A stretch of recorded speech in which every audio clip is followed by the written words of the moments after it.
One of the toughest parts about swing trading or investing is knowing when to sell your stocks. If you sell too soon, you might be missing out on a huge upside potential, but if you hold on to them for too long, you're going to be giving back most of your profits on the trade. The exit strategy that I'm going to tell you about in this video is going to get rid of both of those problems and make sure that you're able to maximize your profits on every single one of your trades.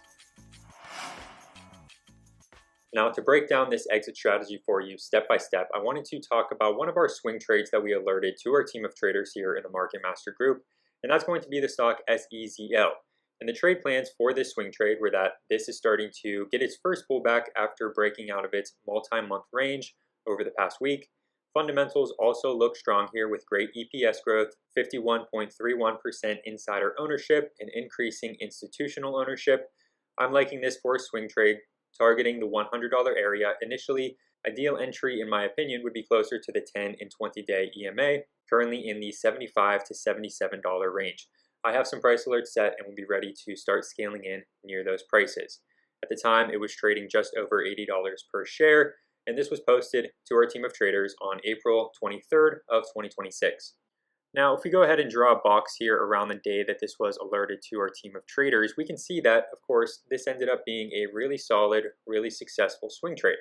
It actually pulled right back down into those moving averages, just like we talked about for the initial entry in that $75 to $77 range, started to curl off of them, broke out to new highs with strong volume, and has continued to trend higher ever since. That leads to the question, though, when would you actually want to start selling out of this trade? A lot of traders go about this by just selling when they feel happy or comfortable with the profit that they made. And while it's obviously great to make profits, it's better to maximize our profits on every one of our trades to make sure that those profits are outweighing our losing trades.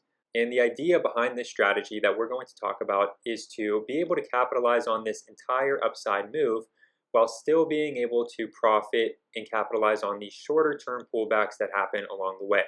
We're going to be essentially scalping or taking shorter term trades around a longer term core position. So for the sake of this video and for the sake of this example, let's just say that we did end up buying at the day that this was alerted to our team of traders right around $80 per share.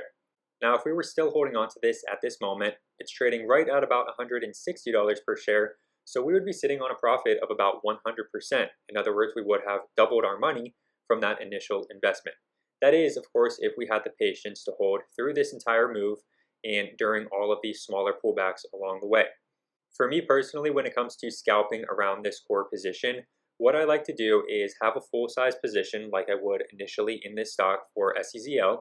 And my goal is to get an extension away from this 10-day exponential moving average here on the daily chart, which is this light yellow line running through the chart. And I want to see that the price is about 10% or more above that moving average with an increase in volume as well.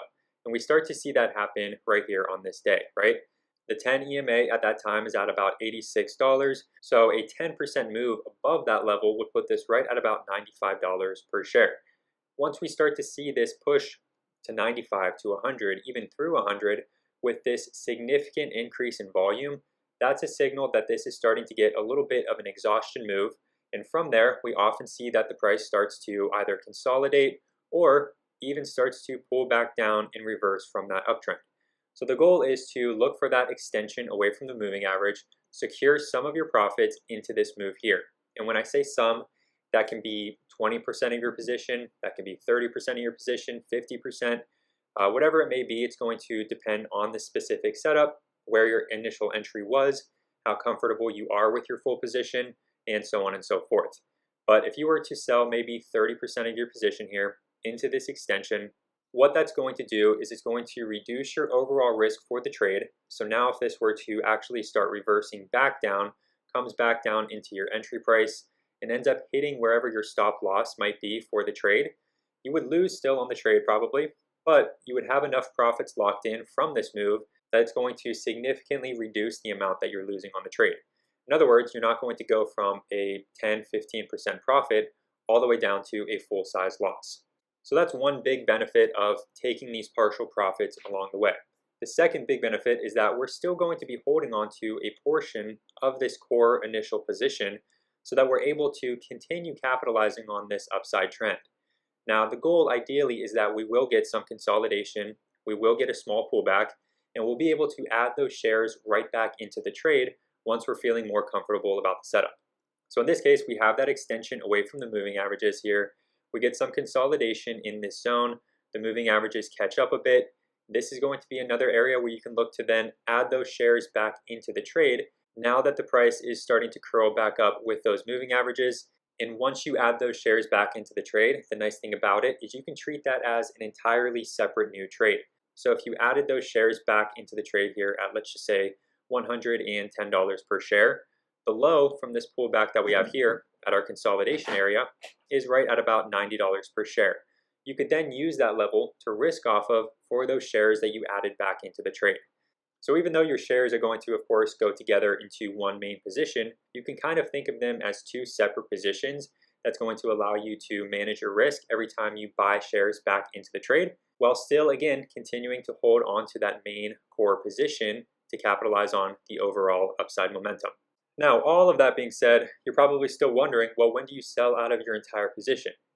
The goal for me is to make sure I'm holding at least a small portion of my initial entry until we get a clear reversal in trend in the stock. So we can see that SEZL is continuing to be in a pretty strong uptrend. We have higher lows, we have higher highs forming. It's still continuing to trend higher with the moving averages.